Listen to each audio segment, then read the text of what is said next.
येऊरमधील 200 बांधकामांवर तात्काळ बुलडोझर फिरवून ती जमीनदोस्त करा असे आदेश आज मुंबई उच्च न्यायालयानं ठाणे पालिकेला दिले। त्यामुळे अधिकारी, धनदांडगे आणि बिल्डर लॉबीचं धाबदण आणलं असून शहरातील बेकायदा बांधकामांबाबत न्यायालयानं पालिका प्रशासनाला तिसऱ्यांदा झापले। विशेष म्हणजे 6 महिन्यात अहवाल देखील सादर करण्यास सांगितल्यानं प्रशासनाची भागमभाग झाली आहे।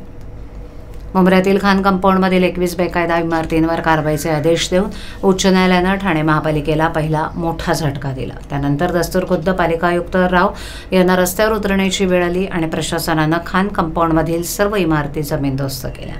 त्यानंतर मागील आठवड्यात याच परिसरातील 11 इमारती जमीनदोस्त करण्याचे आदेशही न्यायालयानं दिले। यामध्ये 2 स्वतंत्र याचिका येऊरमधील बेकायदा बांधकामांसंदर्भात 2009 साली येऊरमधीलच याचिकाकर्ते बळीराम जाधव यांनी दाखल केली। 2009 पासून ती याचिका न्यायालयात प्रलंबित होती। दरम्यान या याचिकेवर सुनावणी होण्यापूर्वीच याचिकाकर्ते बळीराम जाधव यांचा 6 वर्षापूर्वी मृत्यू झालाय। ही याचिका जेव्हा न्यायालयात दाखल करण्यात आली त्यावेळेला ठाणे महापालिकेनं येऊरमध्ये 200 अनधिकृत बांधकामं असल्याचा अहवाल न्यायालयात सादर केला होता। आता उच्च न्यायालयानं ठाणे महापालिकेला थेट तिसरा मोठा दणका देत निसर्गरम्य येऊरमधील 200 बेकायदा बांधकामांवर हातोडा टाकण्याचे आदेश दिलेत।